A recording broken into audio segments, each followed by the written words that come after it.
Mary, how is climate change affecting people in the developing world today? It's affecting them very seriously, and I don't think we've paid enough attention to that.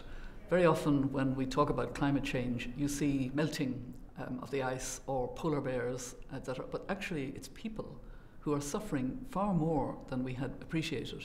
There's a recent report that has just come out, The Anatomy of a Silent Crisis, by the Global Humanitarian Forum, and I serve on the board of the forum. We estimated that about 300,000 deaths are caused currently by climate change, that of the 50 countries that are most vulnerable to climate change, the poorest countries, they have contributed less than 1% of the problem, the greenhouse gas emissions. And in fact, poor developing countries have received less than 1% of the adaptation money they will need to adapt to climate change. What countries are most affected? In my current work for Realising Rights, we focus a lot on African countries. Indeed, I attended a conference on climate change in Rwanda about a year ago, organised by the government of Rwanda and the London School of Economics. And it was very useful because it drew African experts to Rwanda. But afterwards, we went out into the countryside to a very dry part of the country. And there, the local people were telling us the rains have just not come. Farmers don't know when to sow. The lake has dried up. We're desperately planting trees. They had a social program to plant trees. They were trying to cope. But that on top of, a food security crisis, the fuel, the oil prices in recent years, and now this rich world economic and financial crisis that's self-inflicted, we know. Even here in Ireland, it's our fault that that crisis got to the stage it did and the bubble burst. It's having its impact. But the ongoing, dangerous impact for our whole planet is the impact of climate change. What's it going to be like in about 5-10 years' time? The thing is, Duncan, we don't have to go 5 years ahead, but it will be getting progressively worse. There is flooding and desertification. In Kenya, when I was there, in one part of the country they had flooding beyond anything they'd had. In another part they were suffering from dryness. I talked recently to the president of the Maldives. His country will go under. He's trying to plan the migration of his people. The impacts are already really serious.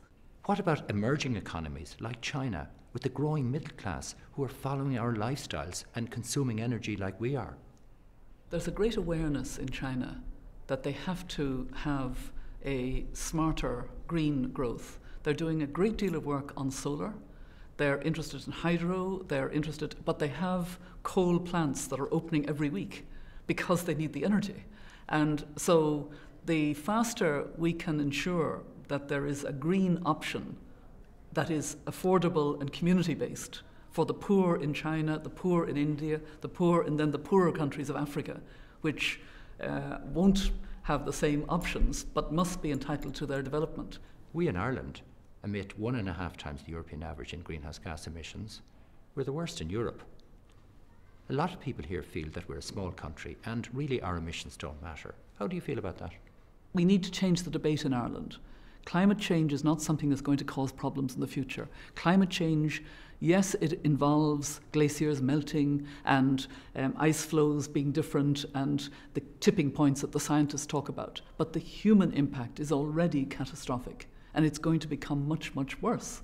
And we may feel that because we're in a part of the world that won't immediately feel those effects, that we'll be all right, but we won't, because we will have the millions of climate refugees. We will have a dislocation of our world, and that is not tolerable without terrible conflict.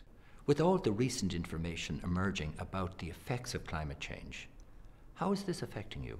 I wake up every morning now thinking about the impact, the human impact already, the impact on human rights, which, as you know, I care deeply about, but not in the abstract. I've seen it. Climate change is an absolute emergency. It's an emergency now, and it will become a catastrophe if we're not careful. It's not something that is going to get better unless we radically change. It is an emergency. It's a wake-up call. It's time to change our whole mindset about how we will live and our children and grandchildren will live in the years to come. It's also for Ireland an opportunity to renew ourselves. And that's why I believe there's great potential in this and great hope.